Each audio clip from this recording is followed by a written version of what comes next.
Hello guys, welcome back to my YouTube channel. Thank you for tuning in. Please don't forget to like, share and subscribe to my YouTube channel.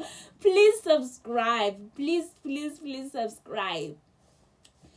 So today I just want to share with you something that I haven't spoken about in a long time. It's been years and I'm just like, I was talking to my younger sister yesterday. We're just having a chat about the corporate world in South Africa. Like, oh my god, the corporate world in South Africa is very toxic. I don't know if it's the corporate world everywhere, everything corporate, everything toxic. So I'm just gonna share my story. Like, Lebo, you have studied logistics or supply chain. Why are you a teacher? Why are you teaching? I mean, logistics has so many opportunities, especially in South Africa. It has a lot of opportunities. There are always jobs in logistics. So I never struggled to find a job when I was in South Africa. But that time the unemployment rate was not like this, like what it is now.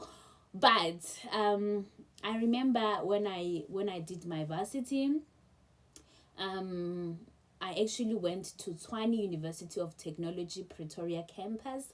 I went to TUT, and when I was doing my third year for my diploma, I applied for a scholarship, a bursary. They'll call it a scholarship this side. Yeah, bursary. I applied for a bursary and I got the bursary. Like, I got a bursary with a very good company. I don't think I should be mentioning names of but it's a very good logistics company. Like, you see the trucks you see the trucks going up and down, and they have different divisions. It was doing, at that time it was every logistics student's dream to work for such company.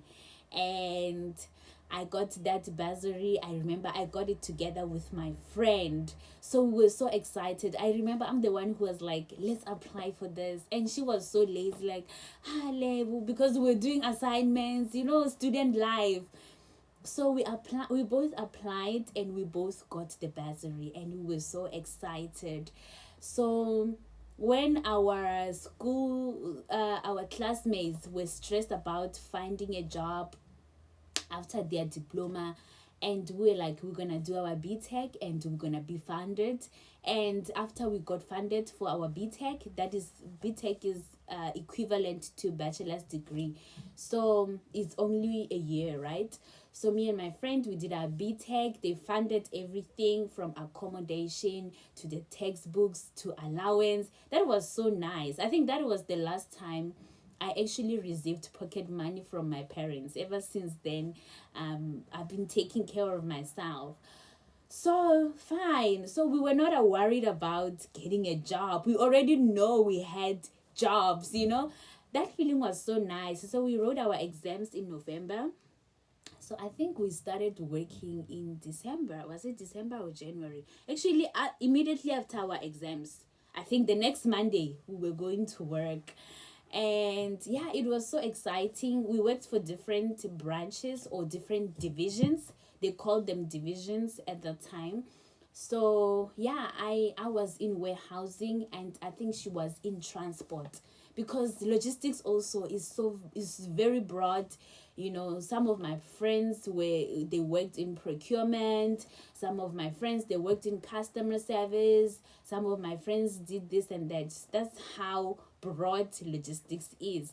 And I worked there. Everyone was like, wow, you're working for this company, blah blah blah blah. So I did my internship, doing warehousing and stuff like that, always wearing reflectors and boots, but I could sense like, there's a bit of toxicity here, but I don't know, it's not make sure. Right? So when my internship was coming to an end, like, okay, this is our buzzer. They used to call us buzzers. This is our buzzer and her internship is ending. What are we gonna do with her? and there was a position available in another division, right? So this company had a lot of divisions. It was doing well. It was at its peak, but I had like now they closed down some of the divisions, and a lot of stories. I don't know. I don't care.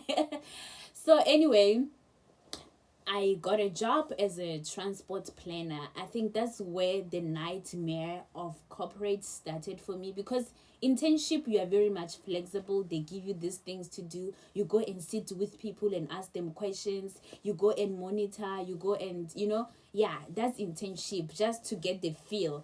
But now I got a permanent position, and this is my job, and I've got this boss, and this boss is a lady. Did she not give me hell? She gave me hell. Even today, when I just think of her face, my heart just goes boom. She was an Indian lady. I don't know where she is now, but I know she's no longer working for this particular company. I don't know, she gave me hell. I remember some days I'll go to work, I'll take a shower crying. That's how bad it was. I'll take a shower crying. They'll give me a work phone. A work phone is a trap. Sometimes they even give you a work laptop. So I had a work phone. It means on weekends I have to sort out queries while I'm at home. So I feel like I was getting into depression with this woman because she gave me hell. My colleagues will even ask, like, what's wrong with this woman? What does she have against you? Like, if I dress nicely as well and I get compliments, she's gonna give it to me as well. And for me, that was a very dark period in my life. I just finished school, and I'm so excited to be a permanent employee. And I was a planner. This is like a transportation planner. It's such a big position because you do so much. You have to take care of the trucks and make sure that they are delivered on time, and you set the schedules on time. So it was a very demanding job. I was always on my toes every day. I didn't know what to expect. It was a different challenge every day. That was okay, right? I was learning, I was growing, but I had this boss who made sure that she puts me down every chance that she gets. She will put me down every little chance. Every little chance that she gets, she will make sure she puts me down.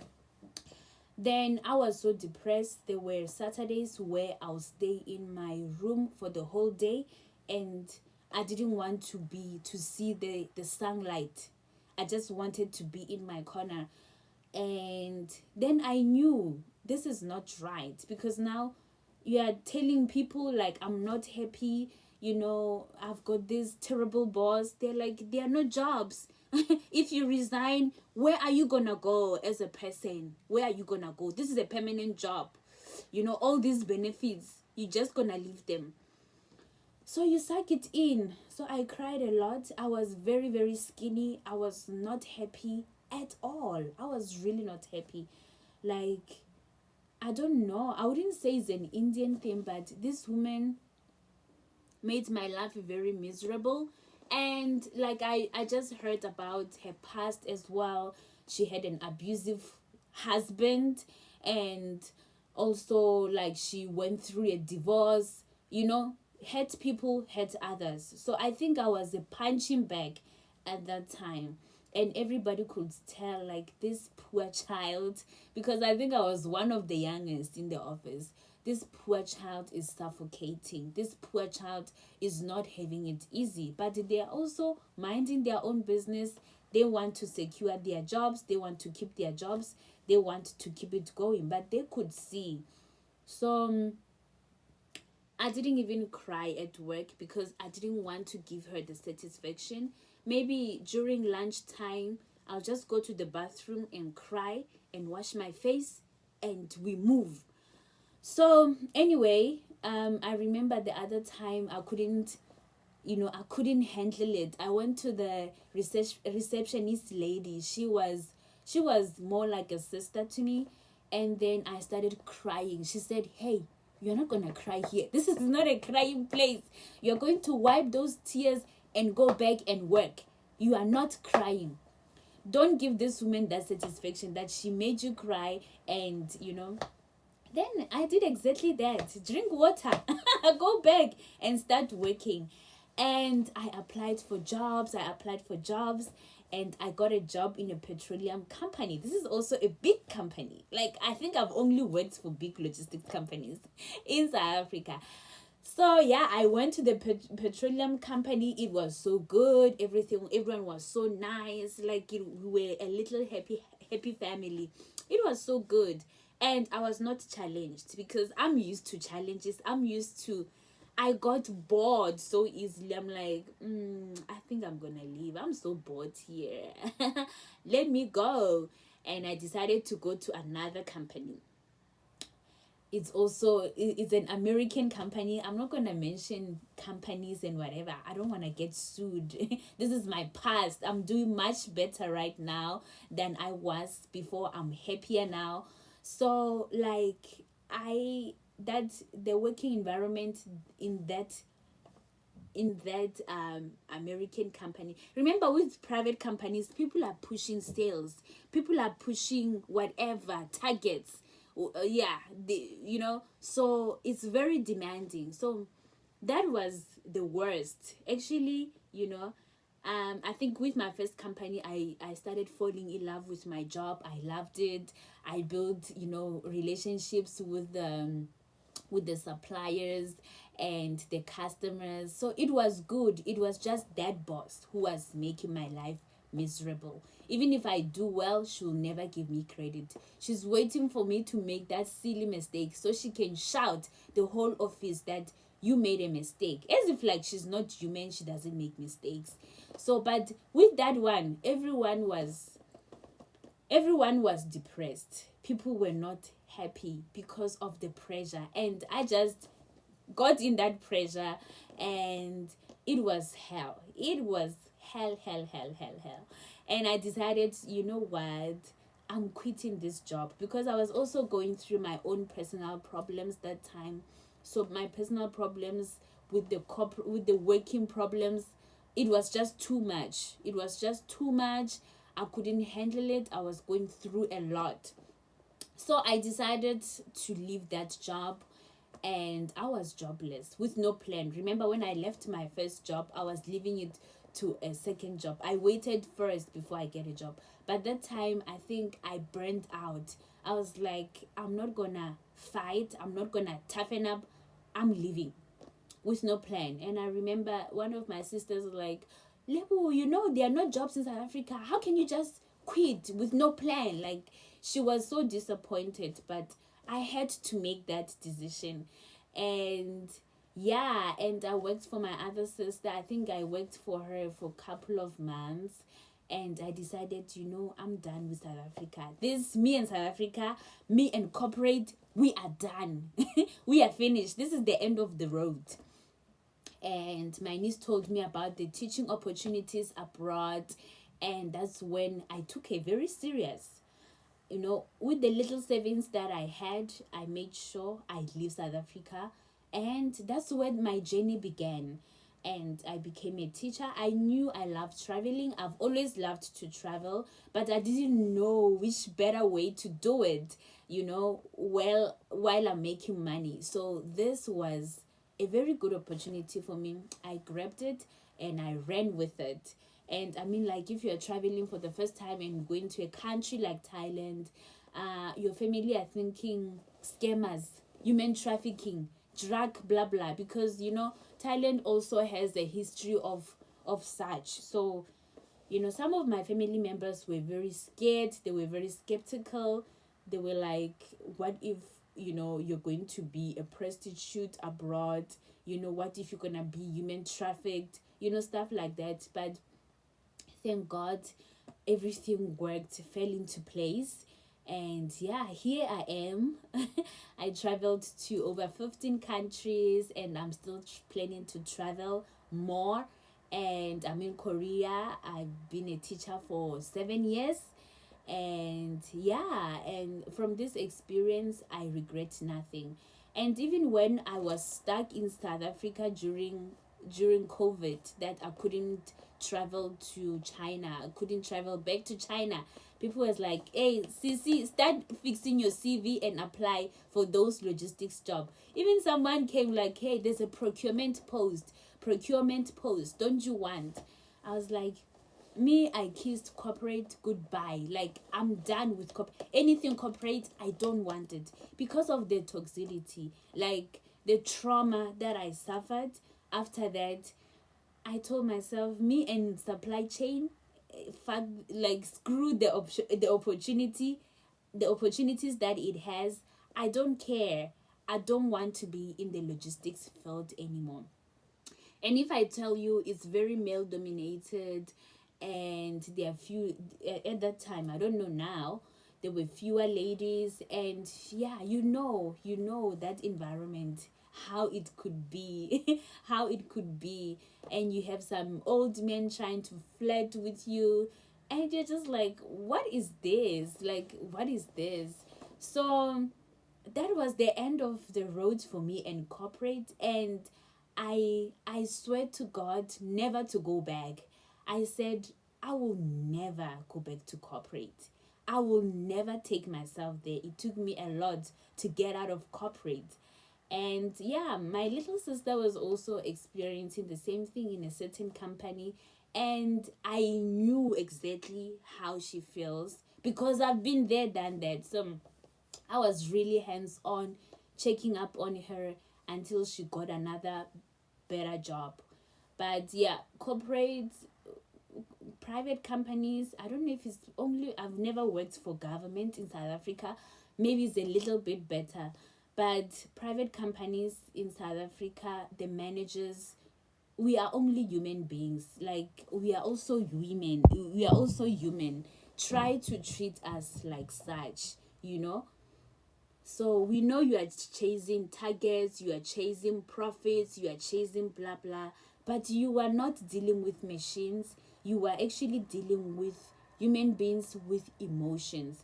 And I feel like if workers are happier in a working environment, they perform better. How are you going to perform better while you are always scared of your boss? What if she would snap? If she would shout at you, if she would do something, so you are not happy, you will not perform. But if you manage your staff well, treat them like, like human beings actually, never micromanage them. If you don't micromanage them, so I think they can perform better. And if an employee is happier, they even perform much better. So yeah, so people have been wondering, like my classmates, they're like, Level, you are so passionate about logistics, supply chain, blah blah. What happened? Why are you a teacher? What led you to that? It's trauma. It's just trauma of it all. And I told myself I'm not going back to corporate anymore. And that was the end of it. And I'm never gonna go, no matter what happens in my life. I'm not doing corporate. Anyway, guys, I just wanted to share with you this story. It is a very, very sad story. Yeah, I didn't go into details, but that's basically what happened. Corporates, the working environment in South Africa is very toxic. It was very toxic for me. I'm speaking for myself, for my own experiences, and yeah, I was never at peace. Sometimes it was lunchtime, I'll be on my desk, everyone will be having lunch, talking, catching up about Saturday stuff, weekend stuff. Me, I'm on my laptop, I'm the first one to arrive, and sometimes, I'm one of the last ones to leave. So I'm glad I left, and I'm glad I made the decision that I made. I'm happier, I'm in a better space. Yeah, that's all about this video. Thank you for watching. Bye.